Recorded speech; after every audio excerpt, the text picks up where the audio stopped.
Hakim Tunggal Pengadilan Negeri Kota Depok menolak gugatan pra-peradilan yang diajukan warga Limo, Jayadi, dalam kasus dugaan pencemaran lingkungan. Kuasa hukum Jayadi, Zainul Arifin, mengaku menghormati keputusan hakim. Kamis 19 Desember 2024. Kasus ini bermula dari dugaan tindak pidana pengelolaan sampah ilegal yang terjadi di TPS Limo. Terdakwa Jayadi yang merupakan salah satu pengelola TPS dituduh melanggar peraturan mengenai pengelolaan sampah dan izin usaha pengelolaan limbah.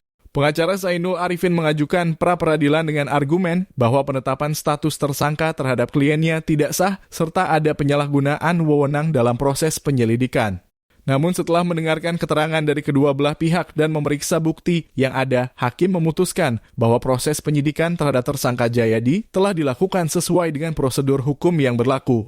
Keputusan ini menjadi titik awal bagi kelanjutan proses hukum terhadap Jayadi dalam perkara pokoknya. Zainul Arifin mengatakan ada 5 pokok perkara yang diungkapkan dalam sidang pra-peradilan ini. Di antaranya penetapan tersangka kepada Jayadi, proses pemeriksaan terhadap Jayadi dan tidak adanya koordinasi antara PPNS, penyidik pegawai negeri sipil, KLH dengan kepolisian dalam pemeriksaan awal hingga penetapan tersangka kepada Jayadi. Zainul mengatakan seluruh pokok perkara yang diajukannya dalam pra-peradilan itu ditolak hakim dalam putusannya. Langkah selanjutnya Pak, ini kan tadi pasal putusan pra-peradilan, apa yang bakal dilakukan oleh kuasa hukum dari Pak Jayadi? Ya, tentu kita akan evaluasi ya. Ya, kalaupun ini akan dilakukan ke proses pokok perkara ya, maka ya kita siap untuk menghadapi itu. Dan disitulah sebetulnya pembuktian yang sebenar-benarnya salah atau tidaknya orang. Karena kalaupun kita dimenangkan, dikabulkan permohonan sebagai pra-peradilan ini, tetap juga besok atau sebulan atau 2 bulan ditetapkan tersangka lagi, karena nggak ada batasan hukum.